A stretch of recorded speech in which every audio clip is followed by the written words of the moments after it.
So I felt at the moment called to go to a spot that was really hit hard by COVID. And I took a job in Brooklyn, New York, and flew out there and stayed there for a couple months. There were so many patients that there was office spaces turned into ICU rooms, and we didn't even have enough plugs for all of our loopholes. We were mixing our own medications, but running out of critical medications. There wasn't enough protective gear for us. There was a truck outside the hospital for bodies to go. So it was a refrigerated truck. Our morgue couldn't actually hold all of the bodies. And I remember my first shift, my orientation shift, I saw 8 bodies just be rolled by in the course of like an hour. And that's how fast people were succumbing to COVID for a variety of reasons.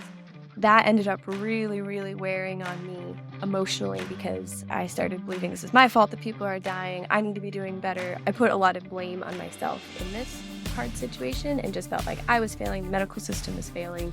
It was very hard to hold on to hope. It just felt like there was no hope. Everything was bad.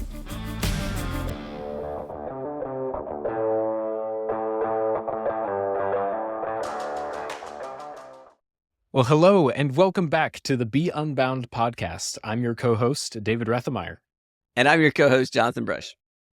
And today we are continuing in our series on Extraordinary at Ordinary, where we highlight some people who are probably not well-known names to you, most likely, but are some people who have accomplished some pretty extraordinary things, we think, or at least extraordinary at doing some ordinary things. And today, our guest, I think, Jonathan, you commented toward the beginning of the episode that Melissa might be a little bit on the border of ordinary as far as some of the things that she's accomplished. Honestly, I'm not sure if Melissa's ever been accused of being ordinary, and is not likely to be accused of being ordinary in the near future. But no, she's really had an extraordinary life so far, and it's a lot accomplished, a lot packed in, a lot achieved, a lot of service, a lot of work done to help others in very direct ways. And I think it's a very remarkable life. It is an extraordinary life, and it's super fun to get to talk to her. It's always fun for us to talk to her, but it's fun for you guys to listen along this time. And so we're really excited to introduce you to Melissa Fisher.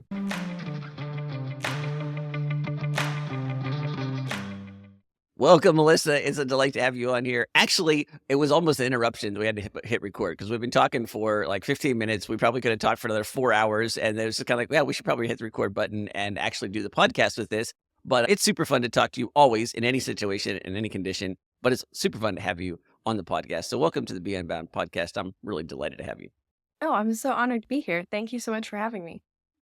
So, Melissa, you've got a wild story. And so I feel like I could have fun for an hour just telling your story. Like, just because what I know about it, right? It's that kind of a fun story. But probably it'd be a lot more interesting if you told it. So just, how did you wind up on this Be Unbound podcast?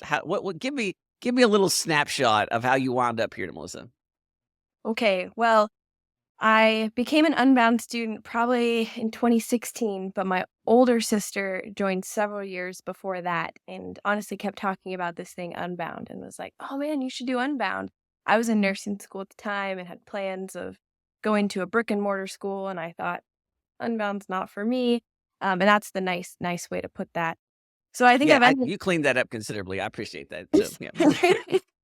I was quite an angsty teenager, and, sibling relationships aren't always the most peaceful. So I kind of continued to live my life. I ended up going to Apex and met a whole bunch of cool people who really pushed me to do even more things than I already wanted to do and walked alongside me and helped me be a healthier person along the way. So lots of adventures is probably what has ended me up here. Yeah, well, I'd say that is probably the most accurate statement we've had in the podcast in a long time. Lots of adventures wound you up here. So if you don't mind, Melissa, let me kind of go back through and walk through some of this stuff, because I think you've had, we talk about being extraordinary at the ordinary. You kind of crossed over. Like you started extraordinary at the ordinary, but we've got moved right into extraordinary here. So let's start with this. You finished nursing school and got your first, I don't know, this is probably the right technical term, but first placement in a hospital went, because it was unusually early, if I remember correctly. Yeah, so I was homeschooled growing up, and I always told my mom since the age of 7 that I wanted to be a nurse. I was one of those little kids who just knew exactly what I wanted to do. And again, being an angsty teenager, my mom was trying to homeschool me through high school. It wasn't going very smoothly. Again, understatement. And she was like, you know what? You should just go to college. Just the community college is a block away. Start taking your science classes there. You want to be a nurse? Here are the classes you need to enter the nursing program. So I started college when I was 16 years old. taking part-time classes, but my mom counted it as dual enrollment. So when I took a biology class in the college, it counted as a high school biology class. And then I got my first placement as a nurse when I was 20. So started the nursing program when I was 18, and they had to get special permission from the hospital because I was actually 17 when I applied for the nursing program. So they had to be like, is it okay if a 17-year-old like takes classes and is doing clinicals? And they said yes. There's actually one other 17-year-old doing it with me at the time, another homeschooler. And then I started when I was 20 years old in Baltimore in a neuro ICU.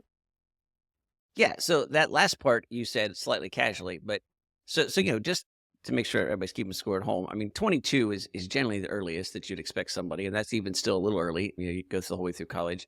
So you got a 2-year jump on things. You jump in, and you can be a nurse in lots of different places. And just for the record, all of which are really important, right? I mean, like the nurse is one of those things that you don't understand how important you actually need one. And in various times in my life, I've needed them. And so huge respect to any single nursing position out there. That being said, it's not just, a nursing position. It's a nursing position on an ICU, on a neuro ICU, and in Baltimore. So at a pretty intense situation. So just give a little bit of, flesh that out a little bit for those of us who are not nurses and what that looked like. Yeah, well, my drive to be there was going through nursing school. I watched a lot of ICU nurses versus med-surg nurses and ER nurses. And I just saw that when an ICU nurse like entered the room, there was a whole different presence. It was like, oh, we are safe. Someone else is in control. They know what's happening. They're unflappable. They've seen worse and they know how to fix things. No matter what. It was just kind of an immediate shift in whatever was happening. And so I saw that and I was like, oh, I would like that experience. I would like to do that. So when I graduated, I was, like I said, 20 years old, and I started applying for a bunch of different jobs. My family had recently moved to California, and I was applying for some in California and some in Maryland. And the neuro ICU was the first ICU that got back to me. And so I flew out there for an interview, met the people, they were incredible, and then started working there. I moved out. That was my first living on my own experience as well. So I moved from California to Baltimore and started working in the ICU. A normal day is you get on shift, you get a report from another nurse, you have 2 patients who are critically ill, meaning they require a lot of close management and observation of the vital signs. Medications, not just like pills that you're giving them, but IV medications that you're titrating on sometimes an every few minute basis to keep their vital signs alive. So blood pressure high enough or not too high, and heart rate, again, high enough, but not too high. You want to kind of keep it in that sweet spot zone. Communicating with doctors, taking patients for scans, doing basic care things that they can't do for themselves because they're usually in a coma-like state. Yeah. So I would, characterize that as intense. And just, for listeners to understand a little bit, one of my introductions to Melissa, so I know as a student and I know her through the things that she's doing through Unbound.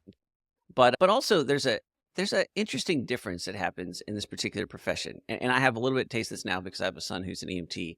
But we're having conversations on online forums and in live discussions, and it's about hot topics of the day. And I remember one in particular that folks were talking about Second Amendment and gun control type stuff. And Melissa's sitting there going, look, I'm in the ICU. I'm watching gunshot victims. That's a different perspective. That's a whole new kind of boots on the ground insider understanding this, which is unusual for most people and especially for young people. So in some ways, my view of you, Melissa, is that you kind of had this exposure to hardcore real life very early. And so we're going to skip a few things, and not because they weren't important, but you wind up in California and you wind up doing a nursing job in California. And then 2020 comes around and you didn't stay in California. So as much as you'd like, and I know this is a difficult time, but what happened there? Because I think that sets up the next part of your story, which is equally incredible. But you had a pretty unusual 2021 plus experience. Yeah, so I was working in a trauma ICU in California. I transferred out there and started seeing COVID patients come in. And at first it was just something on the news, something like, oh, maybe we'll get this, maybe we won't. We started having patients with COVID come in, and they were very sick. And there was like a fear that kind of had seeped over our ICU. But we were a smaller hospital in Northern California, and so we only had a handful of patients and a surplus of nurses at the time. We started shutting down procedures that weren't mandatory, and I actually ended up getting called off work, which just means there were too many nurses. They didn't need me to come in because there wasn't as many surgeries happening. And at that point, I kind of faced this, oh, I'm watching on the news, so many people are dying and are hurting, and I have a skill set to help. And here I am in a place where I can't even use that. So I felt at the moment called to go to a spot that was really hit hard by COVID. And I took a job in Brooklyn, New York, and flew out there and stayed there for a couple months. I worked overtime shifts for several weeks in a row, and that was probably the most intense part of my nursing journey because of the amount of death that I experienced. So in a neuro ICU, there is a high mortality rate, sometimes up to 10%, just with how critical patients are and the disease process. For COVID, it was even higher than that. I don't have the exact percentages, but there were so many patients that there was office spaces turned into ICU rooms, and we didn't even have enough plugs for all of our IV poles. We were mixing our own medications, but running out of critical medications. There wasn't enough protective gear for us, so we would have like one N95 for the whole entire shift. And normally you change that out every time you go in and out of a room for infection control. There was a truck outside the hospital for bodies to go. So it was a refrigerated truck. Our morgue couldn't actually hold all of the bodies. And I remember my first shift, my orientation shift, we had like 2 hours of like, this is what's happening. And then I immediately got thrown on to the floor to work. And I saw 8 bodies just be rolled by in the course of like an hour. And that's how fast like people were succumbing to COVID for a variety of reasons. That ended up really, really wearing on me emotionally because I started nursing so young. I didn't have the core strength of these are my values and this is how real life works. And so I started believing this is my fault that people are dying. I need to be doing better. I put a lot of blame on myself in this hard situation and just felt like I was failing. The medical system is failing. It was very hard to hold on to hope. Just felt like there was no hope. Everything was bad. So I took a break from nursing after that. Necessarily so. Yeah, it was some break. I remember talking to you shortly after you came kind of on a not East Coast tour, but you were not back on the West Coast yet. And I don't know if you remember this. I have a very vivid memory of walking around the field with you when you came to visit. And, you were not tons of detail, but just give me a sketch of what you'd been through. And I remember that as a very pivotal memory for me, just listening to you. And so obviously magnified many times over if you've experienced it. But in case, as listeners, you're not quite getting a vision of who Melissa is, Melissa decided she needed a break. So for a break, she did what? So where did you went to the West Coast only temporarily, Melissa? Where did you go for your rest and relaxation after your COVID experience? I went to Hawassa, Ethiopia with my college best friend, Savannah Grant. And tell us a little bit about what happened in Ethiopia and how that worked. Honestly, it was super fun. So it was a hassle to travel with all the COVID restrictions. We had to get COVID tests, and they were really expensive at the time, and rapids and all these things. But once we landed there, we had partnered with a missionary family who was about to go back to the States for a little bit and just need another family to coordinate things, an extra set of hands to manage stuff. They have local staff who did all the practical things like feeding the kids and making sure they got to school. So we got to do either like the fun stuff like birthday parties or some of the teaching like youth group or some of the Sunday school lectures and just be another like example accountability for everyone there. It was so much fun because the culture in Ethiopia was just so welcoming immediately. It's people first as a culture, which means sometimes hard for them to get productivity things done. It's a much slower way of life. But the way they saw COVID was also really healing for me. They deal with malaria and tuberculosis, other really big illnesses that we don't see a lot in the States. So for them, COVID was just another one to add to the list. Like they might have malaria, they might have COVID. And it didn't stop them from living their life, it didn't stop them from being in community. And that was very healing because I think part of the pain I was experiencing was also being very isolated from other people and very alone. These people had bigger problems than me, were in more poverty and happier and more content, I think, because they were in community. So we worked at orphanages out there with about 110 kids at the time. Ages all the way from like, I think 23 was the oldest down to babies, probably like a year old or so. And we got to play with the kids and we got to celebrate their birthdays and just do life with them. Well, I love the fact that, your version of relaxation was to go on an overseas mission trip. But so thanks. That's a pretty interesting bio. And so you've come back, you've done a bunch of things since then. And yeah, I think that's, give us a quick snapshot of what you've done post Ethiopia, and then I'd like to go back and ask some questions. But so you come back from Ethiopia, and you don't really slow down. No, I take another nursing contract for a couple months and look for a nonprofit job because I had to come back to the States for a lot of different reasons. My friend's health was really bad. We couldn't stay there as long as we wanted to. Needed work to kind of keep financing different ministry things we wanted to do, but still had a heart for people. And so ended up taking a nonprofit job with a housing for single moms situation back in Southern California. So again, kind of bumping back and forth from East Coast to West Coast. Was able to, for about a year and a half, run a program for 3 moms and their babies while they go to school. And it's a house manager position. So I was making sure basics were at the house, like food, but then also coordinating goal setting and some bigger life purpose and trauma healing for these young women. All right. Well, the obvious question is what you're doing next, but I'm honestly scared to ask, so I'm not going to ask that. So I just think that it's worth pausing here just to recap everything that Melissa's just said. So basically, out of high school and college, you essentially immediately went into nursing, far younger than most people did. You went into one of the higher mortality rates that you can go into as far as fields of nursing that you can go into. Then proceeded to then go into one of the probably, I would say, most affected places by COVID during the peak of COVID, where you did nursing there.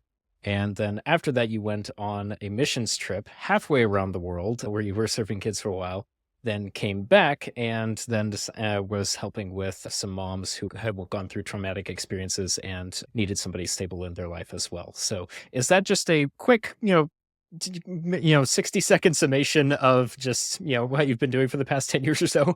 Yeah, that is. I'm a wired for struggle. I'm a person who needs a task to like wrestle with and process and not even necessarily achieve, but just be working on and working through.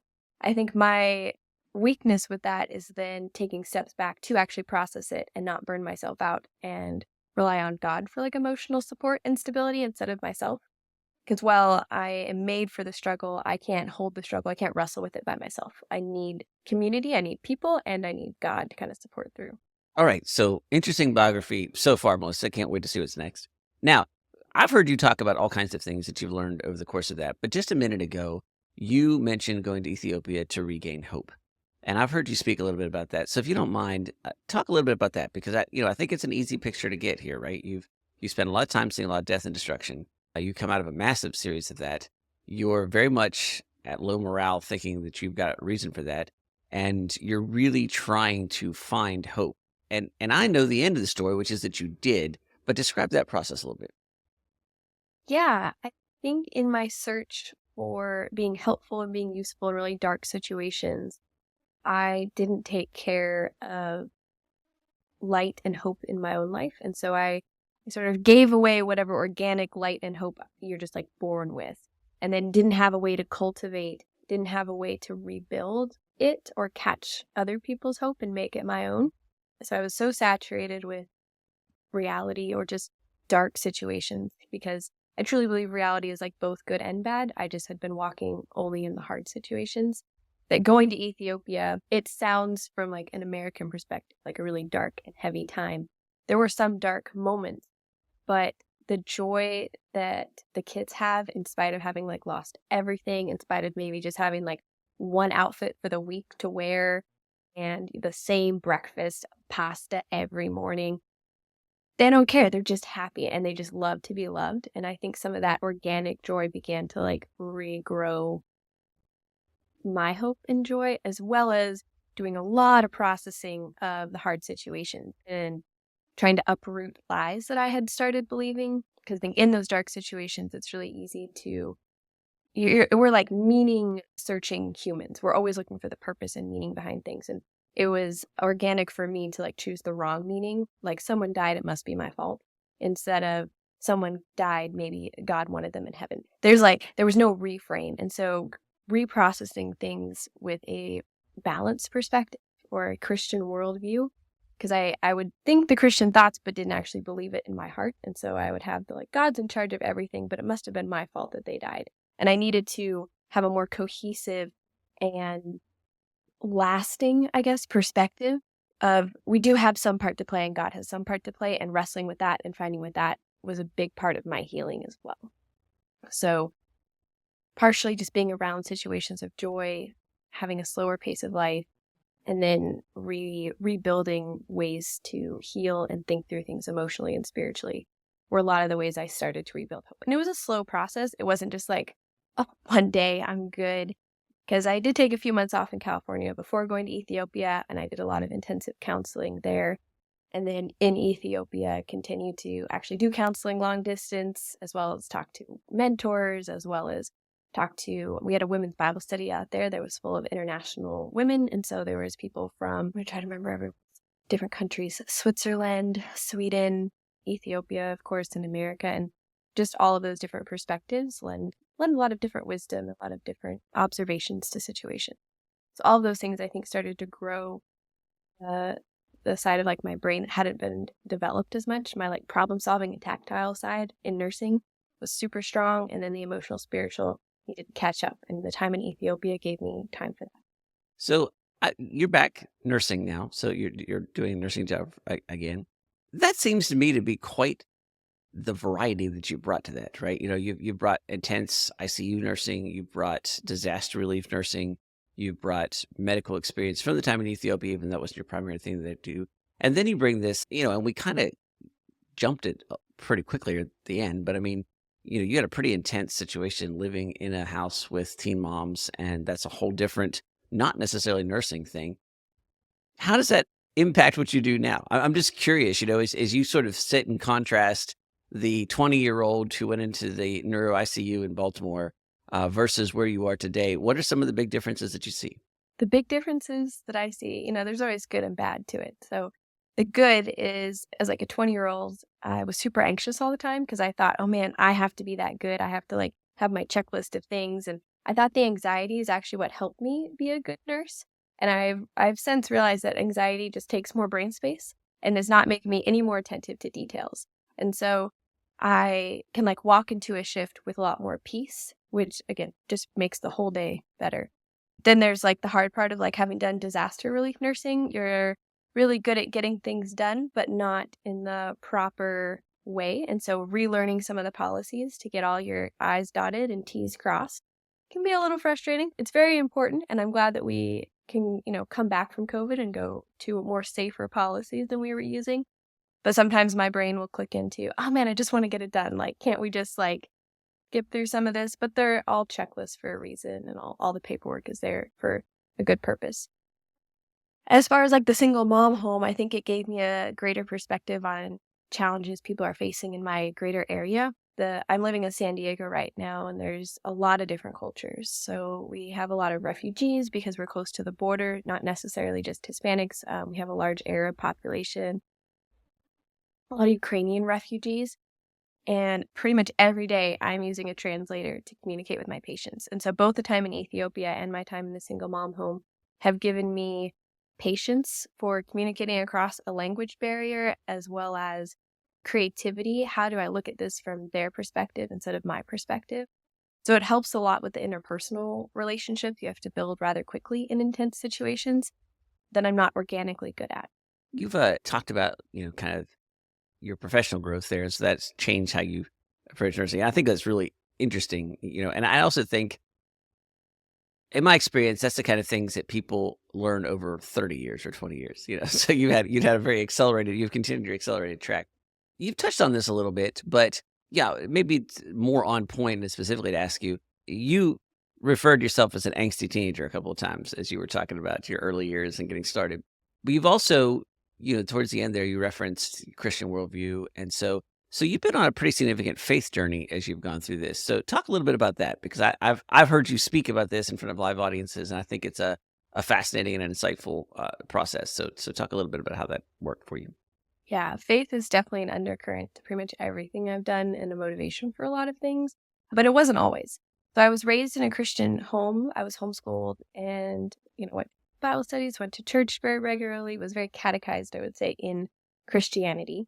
My family, when I was 18, so I was just beginning nursing school at that time, went through a large crisis where my dad was unfaithful to my mom, and there was a lot of emotional fallout, as well as a lot of then lies that he had told that we were unpacking. And I kind of reckoned with, wow, all the things I was taught apparently aren't true because the person who taught them to me isn't following them. And I started to kind of pick those things apart and wrestle with it, but I was in nursing school and also was experiencing more illness and hurting people, and just really felt like I can't hold my family together, hold my like nursing career together and wrestle with God right now. So I didn't necessarily think he didn't exist, but I put a pause on him. I just had a conversation with him in the car one day and was like, I can't handle figuring you out right now, and if you're in this and why this is happening, and I just don't have any margin left for you. Like, I prayed over the situation, you haven't changed it. There was a lot of hurt, I think, in that answer. And so at that point, I was still going to church and would have called myself a Christian, but really my heart was very like far from that. I would be studying in church my nursing notes or things like that, where just was kind of going through motions. And I did that for about 2.5 years. I was in Baltimore, and I had just actually returned from an Unbound event and just was sort of facing what do I want my life to be? Just some of those intentionality questions, and just realized that I couldn't keep putting God in the box anymore. And so I like took out a journal and just started like writing letters to God every day. And they weren't nice letters. So he got all the angst. And so they had profanity in them. They had questions in them. They might have verses in them. It was very much like just bringing God my heart and saying, these are the things I don't understand. These are the things I don't get. And doing that for months and starting to unpack it again, starting to be like, okay, are you a safe person to have a relationship with? Because I had all that knowledge. I had the verses, the God works together, all things for good, a lot of those platitudes. And I didn't have any of the relationship to trust that those verses were real. Those promises were actually like for me, for my family. And so started building small steps toward trust, small steps in faith. Going to New York was a huge test in that, because it was very wobbly faith, I feel like, when I went to Brooklyn. And so I felt like I kind of gave him my honest, raw, authentic self, and I just got like a sledgehammer put on it, and I was again crushed and had to re-go and say, I don't understand. I don't get this. I'm feeling this way, and you say like there's good things in life, or you say like you will help the righteous, and I just saw very good people die, and they didn't have their families with them, and they were all alone, and just had to give him all of those situations and ask, what is your perspective on it, and kind of start to choose like, how do I grow and mature through this situation? If I believe in God now, if this is what's happened, what then? Like, if reality is this, God's word says this, how are those mixing? Because they weren't mixing well in my brain. And so I'm also a huge reader, if you can't tell from the bookcase behind me. And so I was reading like C.S. Lewis books on suffering, like A Grief Observed, was reading some of Katie Major Davis's works. She has a really good book on hope, which I'm blanking on the title right now, but started kind of consuming a lot of different opinions on God and suffering. Read A Severe Mercy, lots of books, and started trying to put together my worldview. So uprooting the lies, and then also building the faith and building the trust. Because obviously there's things that happen in this world that don't have an answer. So like, what do you do when they just don't have an answer? Because you can see some redemption in things. Sometimes you're like, oh, there was an accident. You came to know the Lord. This redeeming thing happened. And sometimes you see the accident happen. They died. The family fell apart. What then? Where is God in that? And really still developing, I would say, a lot of that, but coming to the conclusion that that's where the faith and trust come in. And the more I give to God, the more I see him take care of things, the more I can trust him when I don't see the answer. So the more I like pray for my daily bread, and I trust that God is giving me my daily bread, then I can trust him with the bigger things. So starting small and baby steps, and then building it out too. Well, I trust him with my life, and I trust him with my family's. Well, thank you. I appreciate the honesty of that. I also appreciate the detail. And I think that is certainly a unique journey. I don't know that it's an unusual journey. And you know, you're basically reflecting a process of, I had this thing given to me, and then there's some obvious errors here, and then trying to figure out what the errors are and figure out what the truth is, and then is this mine or is this not? Yeah, to some extent, we all do that. Although true to form, I think you did it more intensely and on a faster pace than everybody else. But that's that's kind of definitely on brand for you. So, well, Melissa, thank you. I appreciate hearing. I love getting the chance to have your story shared. I think it's a pretty unique and remarkable one. But most importantly, I really appreciate your talking about hope and talking about your faith journey, because I think, while your unique story is pretty unique, I think there's some real universal pieces to that other stuff. And you have kind of a forged in fire aspect to that to share and to bring to others. So thanks very much. I appreciate your time. It's always fun to get to talk to you. I was joking with Melissa when we started. I said, if you just told your story, we could do 4 episodes, and we certainly could. So maybe we'll have to come back and pick up some other details later. So thanks very much. Well, I just want to thank you guys for the opportunity today to talk with you guys, especially about hope. That's a big topic on my brain and my heart. I want everyone to know that whatever journey they take to finding hope, it's really important to take those first steps and to give it time and to let yourself heal and work through that. I was just talking with my friends back in Ethiopia and had one of the girls at the orphanage who's also really struggling to find hope right now and was contemplating suicide. And I just know that is in every person's heart needs hope to live and survive. And so it doesn't matter what country you're in or what has happened in your life, but that is a real struggle in our generation. And that's why it's so big on my heart. I want to infuse the hope that I have in other people as much as I can.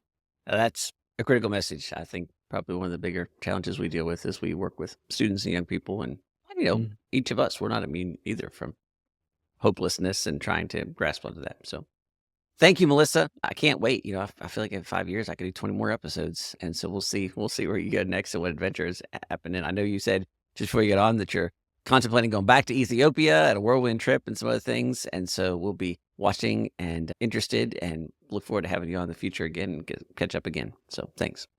You're welcome. Thank you so much.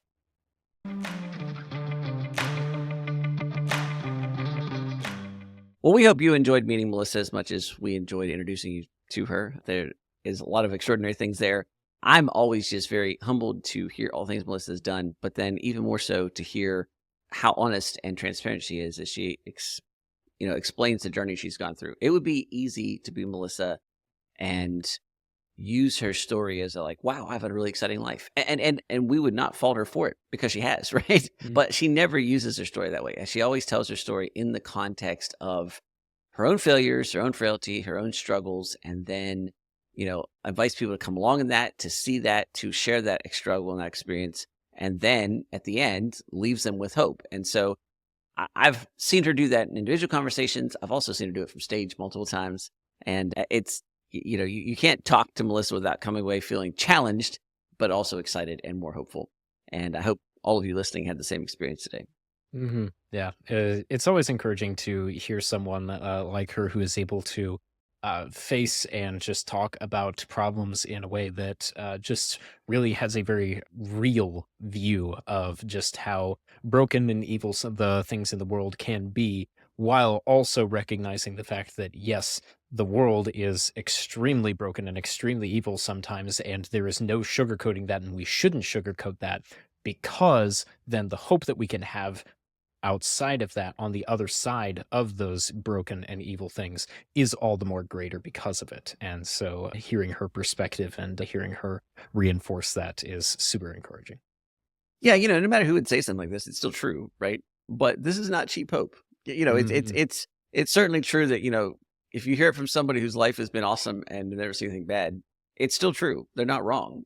But there's a particular power from hearing it from somebody who has seen the worst, who's experienced a lot of death, a lot of suffering, who's gone through a lot of pain herself, who's been in situations, who's dealt with people in the very hardest types of situations consistently and in many different ways, medically, in terms of working in a disaster area with COVID, so an emergency type situation, counseling wise, in terms of working with young moms and in a missionary type setting and all the stuff that comes with that in orphanages.